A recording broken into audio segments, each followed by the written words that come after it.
El Salvador, Ciao Eli. Singapore, Saluti della comunità che è qui, che ti sta ascoltando. E altrettanto a tutti, eh? Manila. Quelle heure est-il chez vous? Je viens de parler avec l'Amérique, c'était 8 heures du matin. Quoi qu'il en soit, nous sommes tous un, quelle que soit l'heure.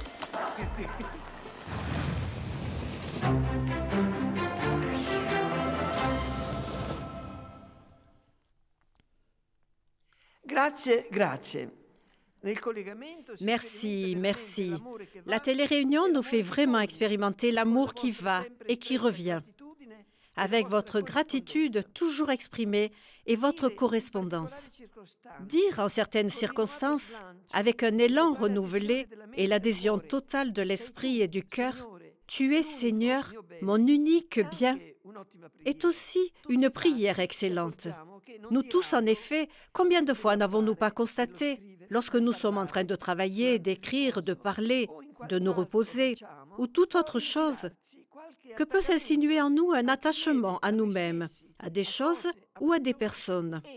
Et accepter un tel état de fait peut causer un grave préjudice dans notre vie spirituelle.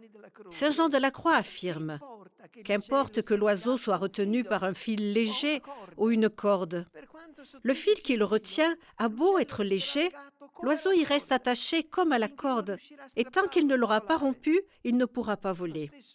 Ainsi en est-il, poursuit-il, de l'âme qui est attachée à quelque chose. Quelle que soit sa vertu, elle n'arrivera jamais à la liberté de l'union à Dieu. Dans ce cas, il est donc nécessaire d'intervenir immédiatement. Et rien n'est plus salutaire, je viens d'en faire l'expérience, que de redire à Jésus abandonné, « Tu es Seigneur, mon unique bien, le seul. Je n'en ai pas d'autre. » C'est une prière, je pense, très importante et agréable à Dieu. Elle nous aide à ne pas être empoussiérés par les réalités terrestres. En la vivant, nous sommes surpris, je l'ai été et je le suis toujours, de constater comment l'adjectif unique, « Tu es Seigneur, mon unique bien », peut faire opérer un changement de cap solennel à notre vie spirituelle. Comment il nous fait redresser immédiatement, comme si c'était l'aiguille de la boussole la plus sûre sur notre chemin vers Dieu. En outre, cette façon de faire est tout à fait conforme à notre spiritualité où domine le positif. On vit le bien et ainsi le mal s'en va.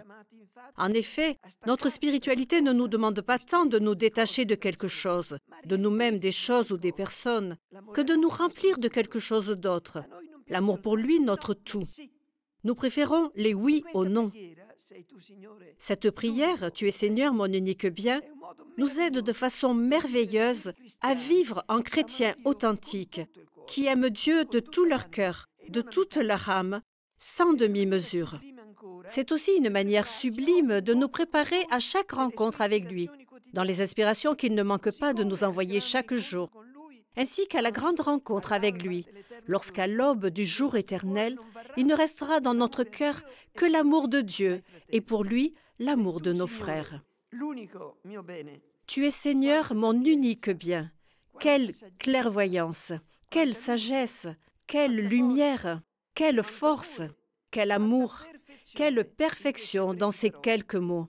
Que le Seigneur nous permette d'en expérimenter toute la puissance. C'est chiara.